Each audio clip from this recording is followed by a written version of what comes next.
Evaluating innovation is a challenge, so you need a really good foundation, something that we called evaluation governance. Evaluation governance means first and foremost the people, their roles and relations.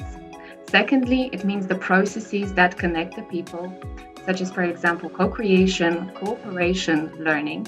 And finally, it also means resources available to the people.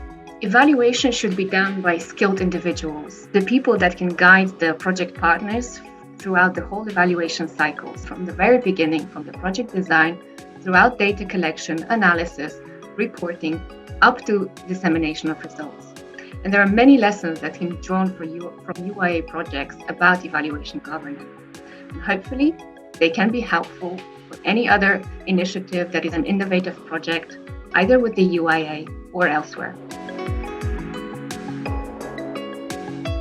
In Curing the Limbo, initially, everybody had their own evaluation framework. So all the partners had their own goals, outputs, outcomes, and some even had a theory of change. And at some point, we realized that although everyone was measuring what they were doing, we needed to sit down all together and define our common goal in this project. So we put together a quality assurance team, which gathered once a month, and all partners were represented in this team. And we did a lot of workshops. We spent a lot of time together finding the questions that we want to answer in our project and defining our common goal. This helped a lot our evaluation methodology, and the fact that all partners were represented also helped us better define our methodology. It really helped to have such a team, and a team that is dedicated to the evaluation of the project and to its results.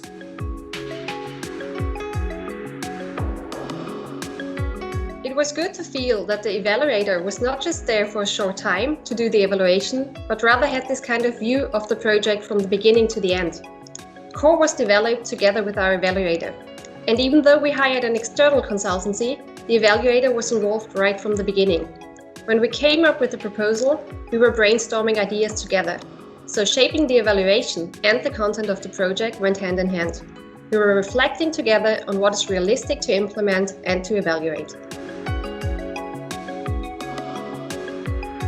As evaluators, we were working within the project partnership, and that has many benefits because you're working very closely with them.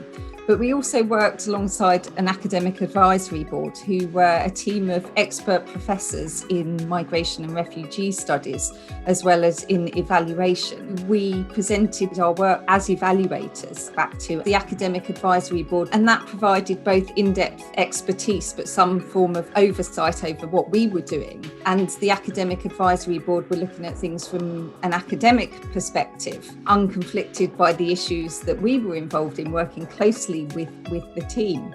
So that was really helpful. It really stopped the pro-innovation bias that we might have been vulnerable to, and pushed us at times to be harder in our constructive criticisms. So it was really about, sort of making sure that we got the messages right. The messages were constructive and helpful in learning from the project. UIA projects are complex and involve many partners. So good cooperation on evaluation is key. This cooperation has two sides. First, it's an advantage for the evaluator to be involved in the project. SEDGE, which is the partner responsible for monitoring and evaluation, is present in all activities and communications. We are inside, so we know and understand the developments and what is going on. Second, it is crucial to involve all partners in monitoring and evaluation, since the partners are the ones that better know the activities, their limitations, constraints, or potential, and the expected impact of those activities. So during the project, we have all those joint and one-to-one meetings with the partners to understand each other and to cooperate as peers. For us, the advisory board was really illuminating because we now had experts on a specific part of the project giving their view. So some sort of in-depth scrutiny or something to add. And especially Professor Ash was really mind-opening for us, as we really felt we were doing something good with this space where everybody was meeting. But it was hard to get an exact grip on it. What are we doing? Largely intuitive, some evidence-based, but what exactly were we doing? And we were groping in the dark a bit. And then Professor Ash came with his analysis on free open spaces.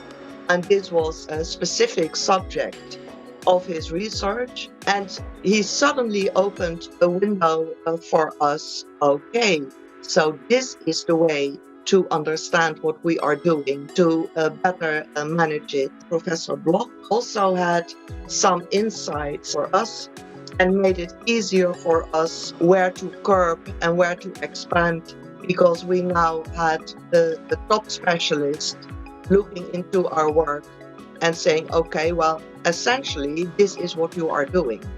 And from that, it was much easier to find practical tools and implementations following the theoretical basis.